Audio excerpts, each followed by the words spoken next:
Morning, everybody. So the title of this, in short, is Dynamics of Decision Making and the External Environment. But you could also see it as creating a mathematical model of the gunas and the buddhi.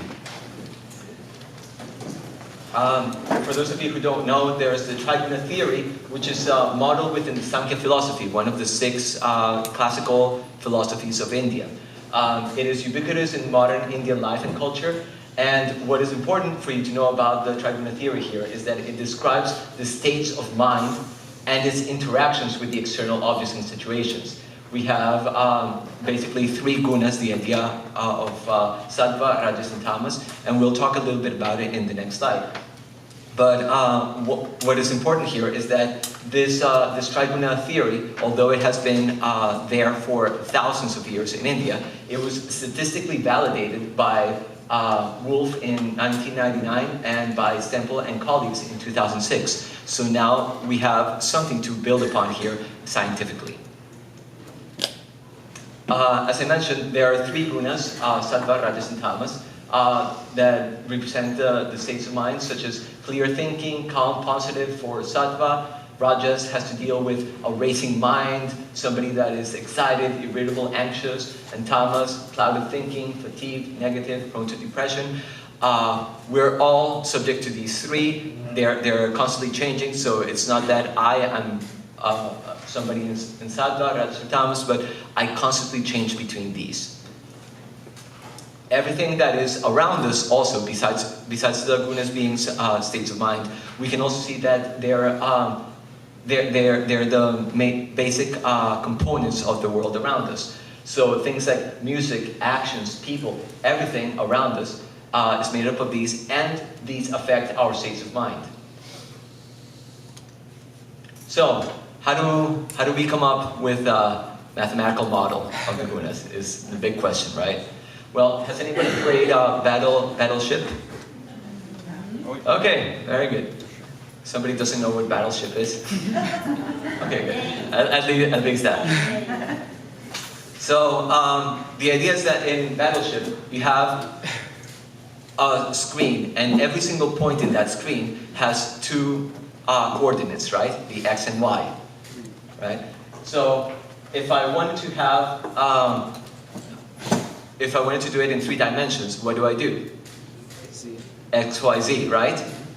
And so every single point around it, every single point, I can describe it by X, Y, Z coordinates, right?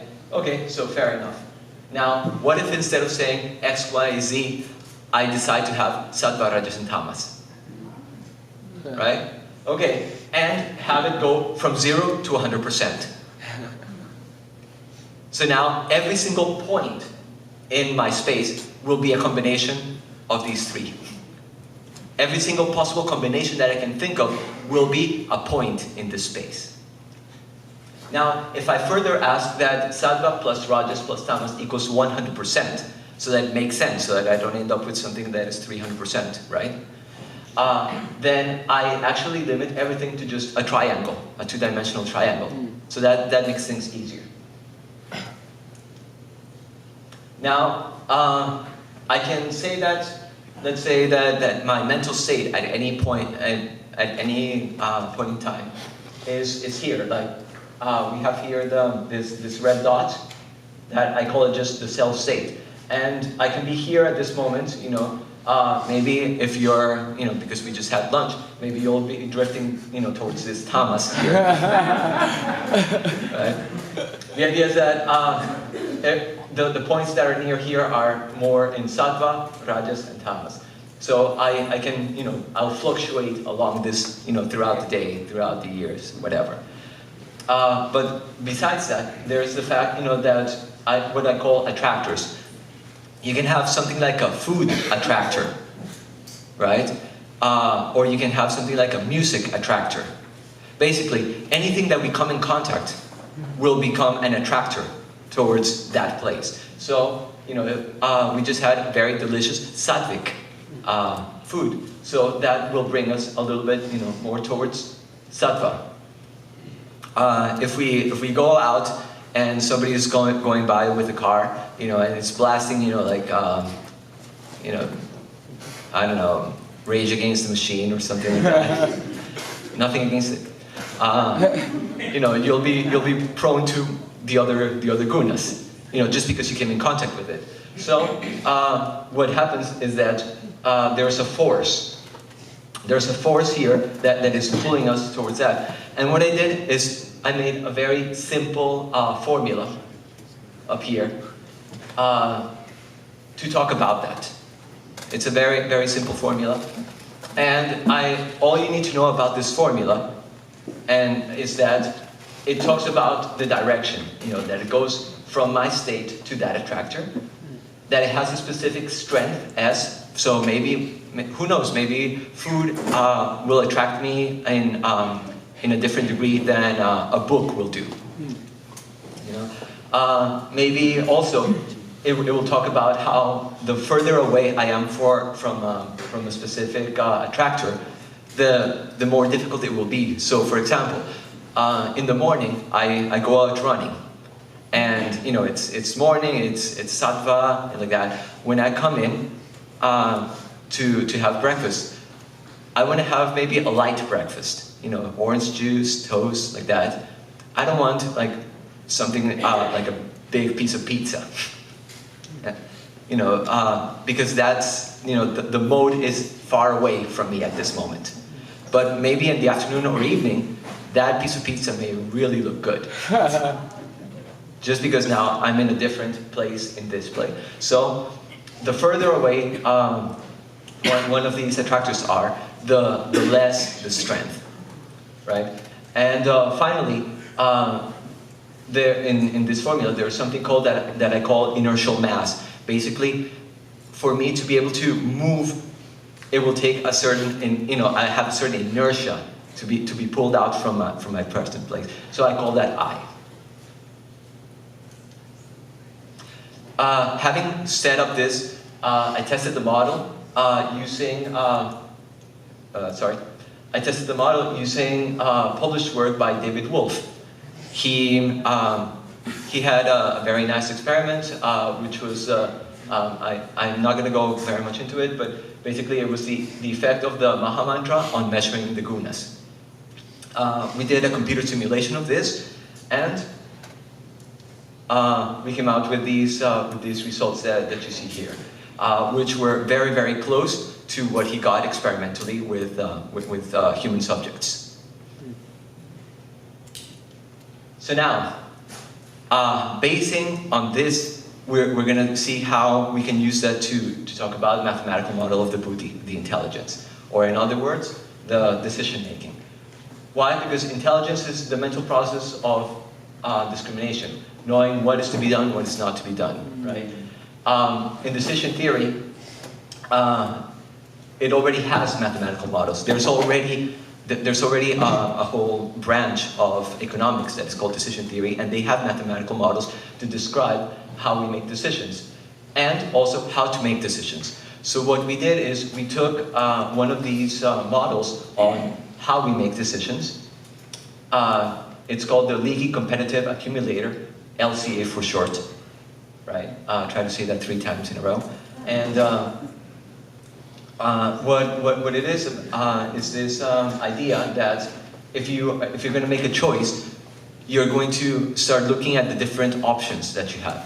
And as you accumulate information about these things that are coming, then some of them, you know, will start looking better, and some of them will start looking worse, like that. So in here, what you see, what you see is 3 options going in time. This is the time coordinate right here, down.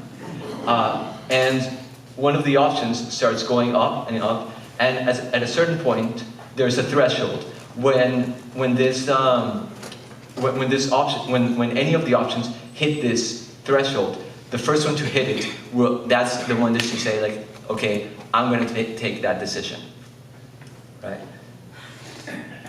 So now, and the interesting thing is that, an interesting thing about these models is that even though they are very good at describing many things about the experiment itself and us, they never talk about what is around us, how the environment affects us.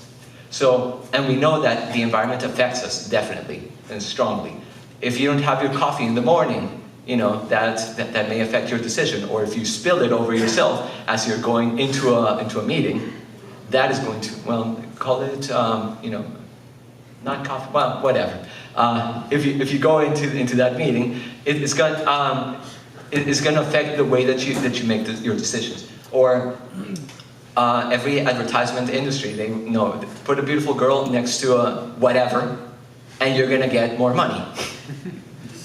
Right? So now what we did is we took the LCA model that I showed you previously, and we incorporated this, these gunas. So we just took some of the parameters that they had, and we just tweaked them with the gunas. What that gave us is the ability to start including something that is from the environment outside to the inner environment. The gunas allows us to talk about the external environment in terms of tamas, rajas, and sattva, and to talk about our mental states in those same terms. So now you have a very simple connection. So this is a very, very powerful tool to talk about the external environment affecting our internal environment. And now that we are able to tweak the little parameters in the model, now we can talk about the model including the external effects of the environment. Things like the loss aversion curve, where a person can decide, this is too risky for me to put money into. Can be very much diverted by where you are in the guna triangle. If you're more in the sattva, you're going to be more averse to losses. But if you're affected, by rajas, you're going to go more into saying like, I don't care, I just need to do this. So if you want to be the most logical decision maker, what this shows is you better try to go into sattva and surround yourself around things that are sattvic. I will leave you now with just this quote by Euclid called, "The laws of nature are but mathematical thoughts of God." Thank you. Are there any questions? We have 2 minutes. Yes? Can you do this to factor in repulsion? Repeat the questions for the... Okay, so the question is, can you also talk about this in terms of repulsion? Yes, we can talk about repulsion here, because somebody that may be very much in sattva may be repulsed by things that are in tamas. So this distance, is real there, and there can be a law of repulsion there. Yeah. You don't do it in this one, but you could add that? Yes, we could add that. Yes. Can the subject affect the broadness of the external stimuli? Does it work in reverse? Yes. If I take this, and throw it around the people here, I'll definitely get a different, I'll change my environment, which will also change me. So yeah, I can definitely make the world. Like cymatics with water. Sarah? Like cymatics with water. So if you're like the idea of like changing food and water with if you have a higher vibratory. Can we just change it with our minds? Is that the question? Yeah. According to the Yoga Sutras, yes. There's a point when, but it does require like incredible amounts of practice and training. Kids don't try this at home, but you can get to the point where you go into the tanmatras, into the gunas themselves, and change everything to be able to do it around, and have superpowers. Good morning. Okay. Thank you. We'll have to move on, I'm afraid, but Mauricio is here today and tomorrow.